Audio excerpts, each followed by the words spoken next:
Salam uşaqlar, bu videoda 11-ci səhifəni işləyəcəyik. Vaxt itirmədən keçək kimya formullar üzrə hesablamalar mövzusunun ilk sualına.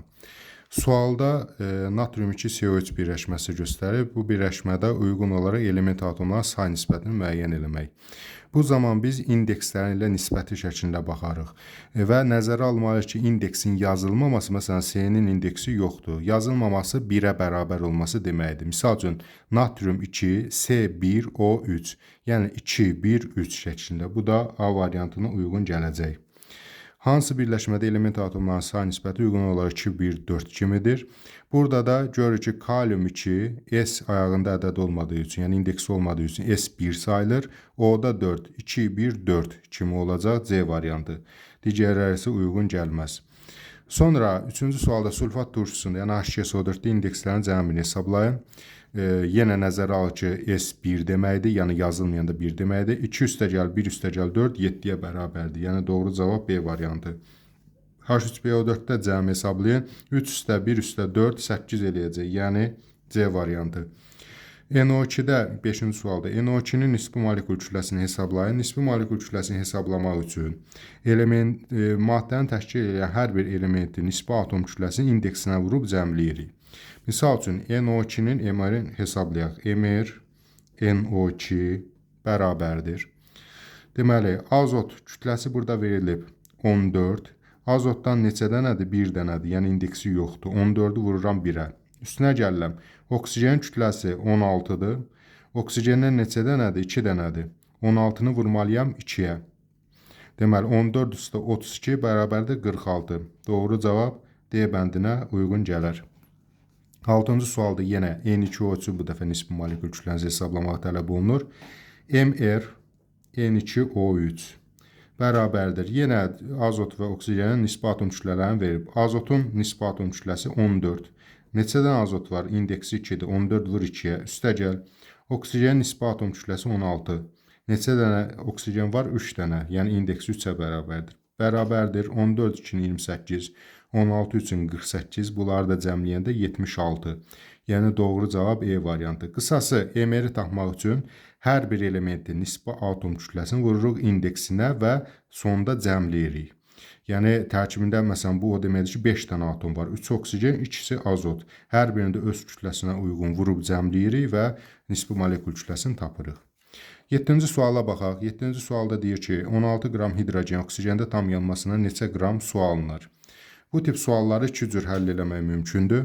Nəzərə alsaq ki, biz hələ reaksiyalar keçməmişik, yəni kimya ilk anlayışlarındayıq, onda ikinci üsuldan istifadə eləmək olar. Amma rahat üsul budur ki, yəni bir dəfə kimyanı qutaranlar üçün reaksiyanı yazmaq. Hidrogenlə oksigenin yanmasından, yəni H2 ilə O2-nin yanmasından su alınır, H2O alınır. Hidrogenin, burada dedik, oksigendən tam neçə qram su alınır. İndi biz bunu əmsallaşdırmalıyıq. Üstənilən kimyəvi tənliyi həll etmək üçün əmsallaşdırmaq lazım. Görürük ki, sağ tərəfdə 1 oksigendir. 2 eləyərəm ki, oksigenlərin sayı bərabər etsin.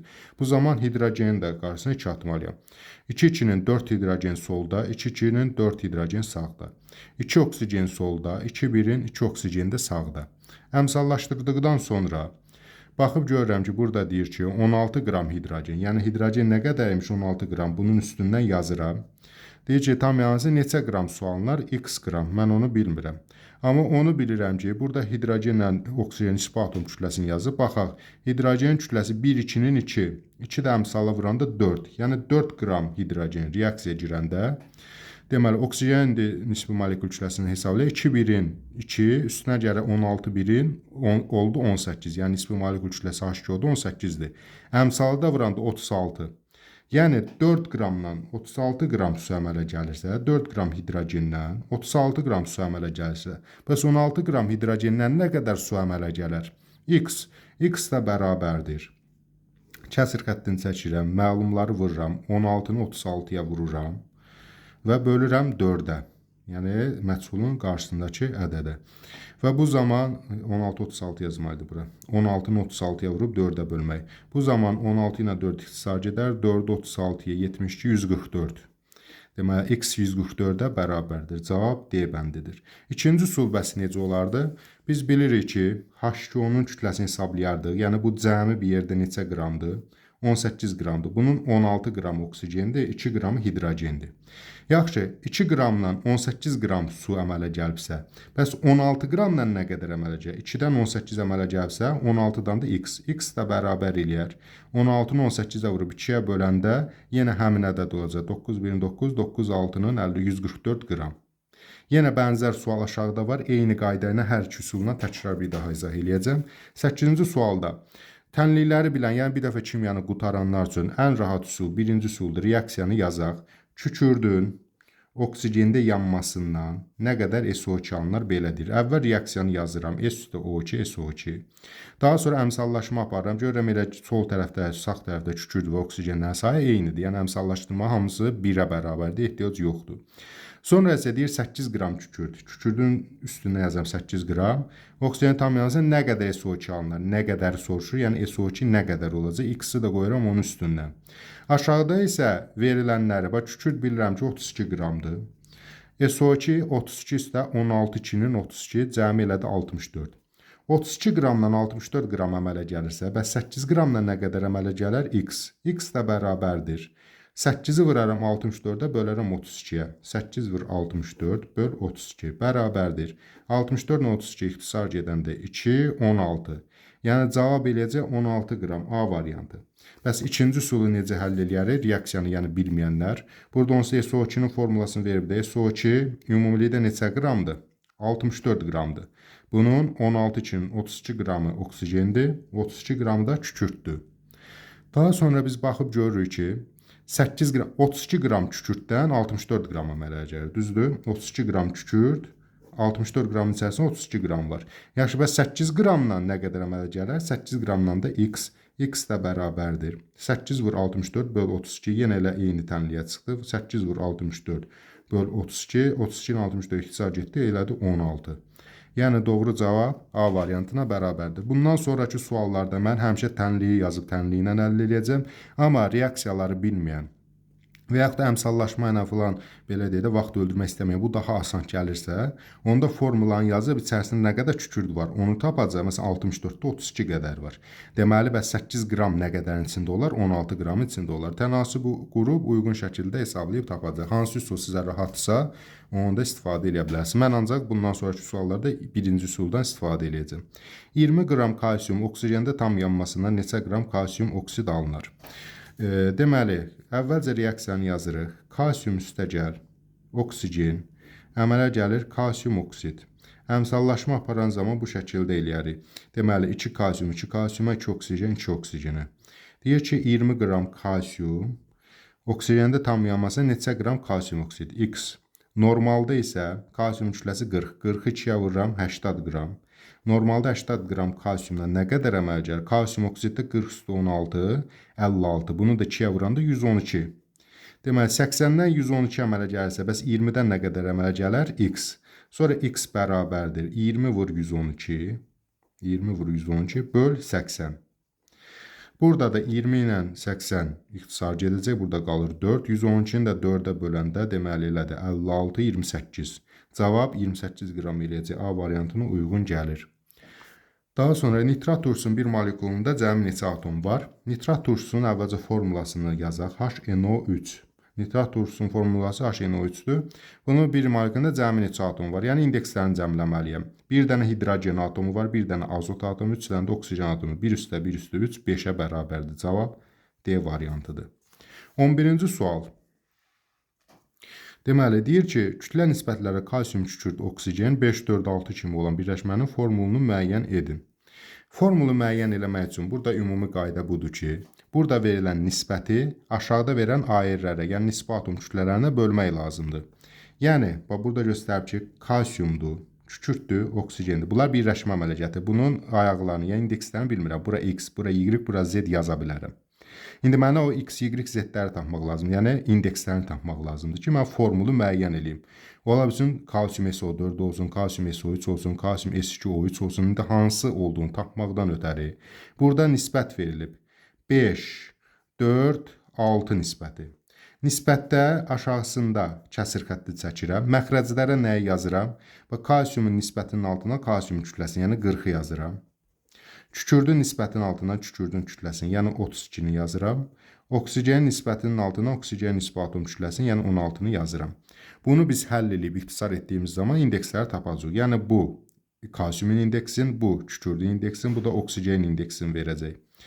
Yaxşı, indi uyğun ixtisarlarımızı aparaq. Deməli, bu hər bu 3-ün 8-ə bölsək, bu eləyəcək 2, bu eləyəcək 4, bu da eləyəcək 5. 5-i 5-ə elə 1 deməkdir. Deməli 1 bölünsün. 4-ü 4-ə yenə 1 deməkdir. 1 bölünsün. 6-nı da 2-yə böləndə 3 deməkdir. 3. 1 buradan çıxdı da, düzdür? Gətirirəm bu 1-i kalsiumun ayağına. Bu 1 də bu hissədən çıxdı. Gətirirəm kükürdün ayağına. Bu 3 də bu hissədən çıxdı. Gətirirəm oksigenin ayağına, yəni indeksinə. Birlər bildiyimiz kimi yazılmır. Onda mən bunu necə yazacağım? Kalsium SO3. Formula hansı formula oldu? B variantı. 13-cü suala baxaq.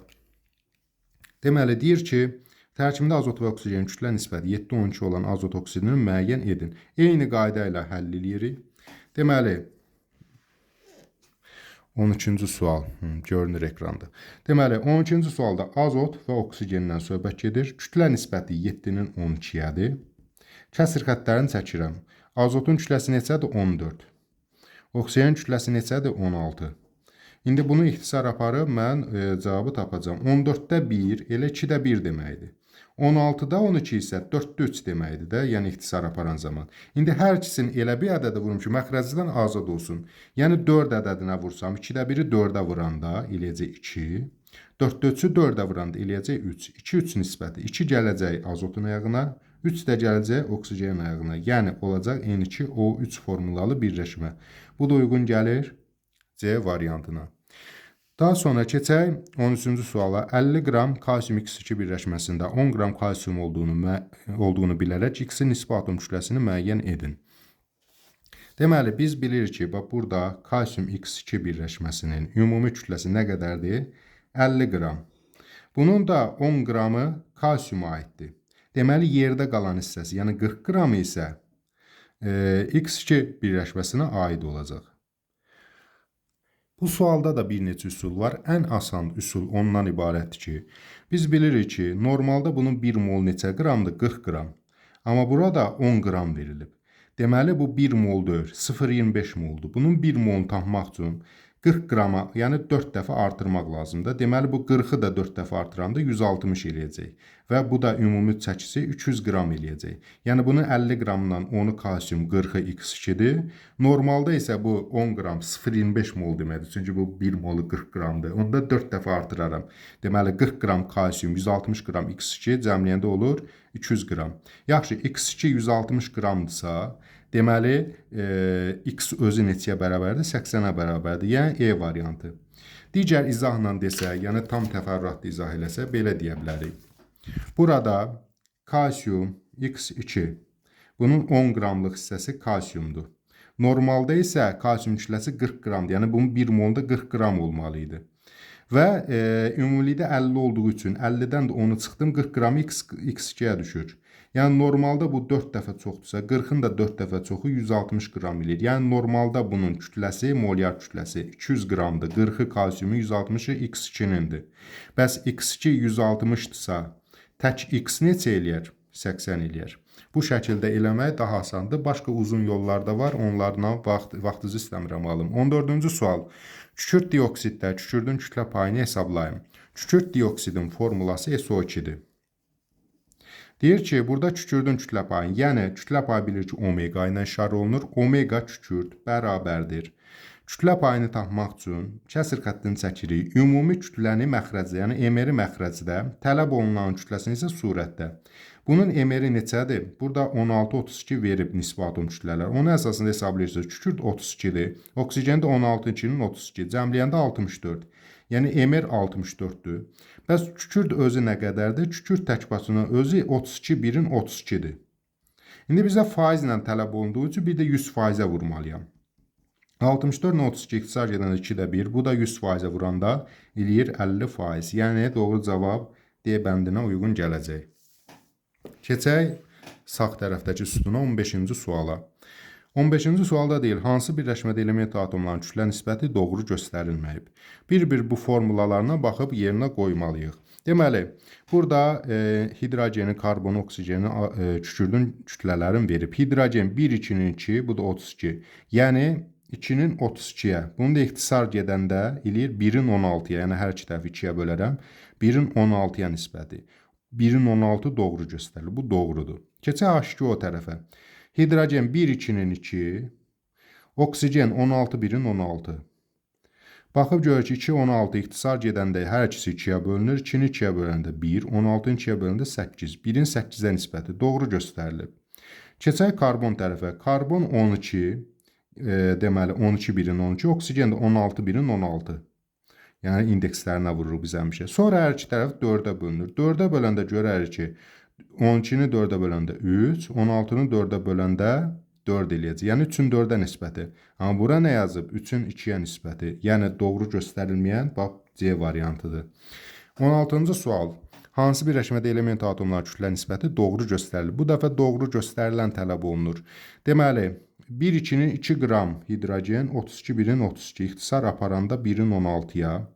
Bu yanlışdır. 1, 4. Daha sonra 12, 16 gün 32. İxtisar gedəndə 4-ə ixtisar gedir 3-ün 8-ə. Burada 3-ün 2 yenə yanlış göstərilib. Karbon deməli 12, 16 ixtisar gedəndə 4-ə eləyəcək 3-ün 4-ə. Burada 4-ün 3-ə yenə yanlış göstərilib. Kalsium sulfit 40-ın 32-yə. Bunu da ixtisar gedər 8-ə bölərik. Yəni 40 bu da 32 bu. 8-ə bölərik eləyəcək 5-in 4-ə. Baxıb görürük ki, 5-in 4-ə doğru göstərir. Deməli 16-cı sualın doğru cavabı D variantına uyğun gəlir. Keçir 17-ci suala. Hansı birləşmədə element atomu kütlə nisbəti doğru göstərilmir? Artıq 3-cü eyni tip sualdır. Mən bunu sürətlə həll edəcəm. Siz də yəqin ki, artıq 15-16-dan başa düşdünüz. Deməli 40-ın 32-yə ixtisar gedəndə elədi. Deməli 5-in 4-ə. Bu doğrudur. Sonra bu da elə 40-ın 32-də 5-in 4-ə doğrudur. Bu da 12, 32. Yazaq 12, 32. Deməli 3-ün 8 eləyəcək hər ikisini 4-ə böləndə. Bu da doğru göstərib. Kalsium oksid, kalsium 40, 16. Hər ikisini 4-ə böləndə onun, daha doğrusu hər ikisini 8-ə böləndə 5-in 2-yə nisbəti. Amma burada 3-ün 5-ə nisbəti yazıb. Deməli, yanlış cavab D variantıdır. Doğru göstərilməyən D variantıdır. Karbon yanmasına 24 qram oksigen sərf olunduqda neçə mol CO2 əmələ gəlir? Bayaq demişdik, bir formül üsulu var, bir də reaksiya üsulu var. Asandır reaksiya üsuludur, amma onun üçün bütöv kimyanı bir dəfə oxumaq məsləhətdir. Burada əslində çox çətin reaksiya deyil. Bu sadəcə reaksiya bundan ibarətdir. Karbonla oksigen reaksiya girəndə karbon dioksid əmələ gəlir. Deməli, deyir ki, 24 qram oksigen sərf olunarsa, karbonun yanmasına 24 qram oksigen sərf olunduqda neçə mol CO2 gələr? Bu neçə mol? X mol. Burada vahidləri də nəzərə alınır. 24 burada qramdan deyir, burada isə X molu soruşur. Yaxşı, normalda oksigen kütləsi nə qədərdir? 16, 2-nin 32, burada yazıb 16. 16, 2-nin 32 qram. 32 qramdan neçə mol əmələ gəlir? Burada biz əmsallaşmaya ehtiyac yoxdur. Sağ-sol eynidir. Sol tərəfdə 1. Bilirsiniz, bütün reaksiya tipli suallarda əmsallaşmanı hesablama tiplidirsə, əmsallaşmanı mütləq aparmaq lazımdır. Əmsal hamısının burada 1-dir. Görürük ki, elə əmsal neçədirsə o qədər moldur. Məsələn, bunun əmsalı neçədir? 1. 1 yazılmayıb da təbii ki, bura. Onda deməli 1 mol. Yəni 32 qramdan 1 mol əmələ gəlirsə, bəs 24 qramdan neçə mol əmələ gəlir? O halda x bərabərdir 24 vur 1 bölünsün 32. 24 32-yə, yəni 4-də 3, 0, 75 eləyir. Yəni 0,75 mol əmələ gələr, E variantına uyğundur. Bənzər sual 19-cu sualda da var. Deməli, kükürdlə reaksiyaya 224 qram dəmir, üstündə yazıram 224 qram dəmir daxil olmuşsa, neçə mol ferrum sulfid. Neçə mol ferrum sulfid əmələ gəlib? X mol. Fikir verin, qram soruşmuram, molla. Qramı verib, molu soruşur. Bunlara diqqət eləmək lazımdır vahidlərə. İndi biz nə edirik? Normalda dəmirin kütləsi 56 qramdır. 56 qram reaksiya daxil olanda yenə də əmsal bilirik ki, hamısı 1-1-dir. Əmsallaşma ehtiyac yoxdur. 56 qram daxil olanda neçə mol əmələ gəlir? Əgər burada əmsal yoxdursa, deməli 1 mol. Amma əmsal olsaydı, məsələn 3 əmsal olsaydı 3 mol. Deməli 56 qramdan 1 mol əmələ gələrsə, Bəs 224 qramla neçə mol əməl gəlir? X də bərabərdir. 224 vur 1 bölünsün 56. Bu da eləyəcək 4. Yəni doğru cavab C variantına uyğundur. 20-ci suala baxaq. Bir atomunun kütləsi karbon 12 izotopunun kütləsinin 3/4 hissəsinə bərabər olan elementi müəyyən edin. Yəni elə bu kütlə 12-nin 3/4-ünü tapacaq. 12-nin 3/4-ü 16-ya bərabərdir. Yəni 3/4-ü o deməkdir ki, 12-yə 3-ə bölüb 4-ə vurmaq. 12-ni 3-ə böləndə 4, 4/4-ündə 16 E variantına uyğun gəlir. 21-ci sual yenə bənzər sualdır. Bir atomun kütləsi 12, karbon 12 izotopun kütləsi 6/7 hissəsinə bərabər olan elementi, yəni 12-nin 6/7-si neçə eləyir? 14. 12-ni 6-ya böləndə 2, 2-ni 7-yə vuranda 14. E variantına uyğun gəlir. Sonra 22-ci sualda X və Y elementlərinə ibarət birləşmədə Y atomların sayı X atomların sayına nisbəti 1,5-ə bərabərdir. Birləşmənin formulunu müəyyən edin. Bunun da yenə bir neçə üsulu var. Ən gözəl, ən asan üsul bundan ibarətdir ki, deməli, bir dəqiqə vərəqə qoyaq. Ən gözəl üsul odur ki, X ilə Y yazıram. Daha sonra deyir ki, Y atomların sayı X atomunun nisbəti 1,5-ə bərabərdir. Yəni, Y 1,5-dir, X 1-dir. Y ondan böyükdür də, çünki nisbəti ondan 1,5-ə bərabərdir. Biz də bilirik ki, indeksdə deməli, kəsr ədəd ola bilməz, tam ədəd olmalıdır. Yaxşı, bunu tam ədədə çevirmək üçün nə etməliyəm? 2-yə vura bilərəm. 2-yə vuran zaman X-in 1-in 2-yə vuranda eləyir X2, 1,5-i də 2-yə vuranda eləyir Y3. X2, Y3. Yəni, D variantına uyğun gəlir. Çox üsullar var, ən asanı budur. Mən də çalışıram, ən asanını sizə izah edeyim. 23-cü sualda yenə deyir ki, X və Y-dən ibarət birləşmədir. Y atomların sayı, X atomların sayı nisbəti 2,5-dir. Yəni, Y 2,5-dir, X da 1-dir. Deyir ki, birləşmənin formunu müəyyən edin. Mən də bilirəm ki, burada 2 yarımı saxlaya bilmərəm, çünki kəsr ədədi ola bilməz. Onda 2 ədədinə vuraram ki, neyiniyim? Kəsirdən azad eləyim Y5. Bunu da həmçinin 2-yə vurmalıyam. Olacaq X2, Y5. Yəni, E variantına uyğun gələcək. 11-ci səhifəni işləyib bitirdim. Mən görürsünüz ki, vaxt çox gedir, çünki çalışam tam təfərrüatlı və bütün üsulları izah edeyim. Və nəzərdə tutmuşam ki, bunu mən kimyaya ilk başlayanlar, yəni sadə şəkildə öyrətmək üçün ilk başlayanlar üçün nəzərdə tutmuşam. Növbəti dəfə 12-ci səhifəni işləyəcək. Sağ olun, növbəti dərslərdə görüşənədək.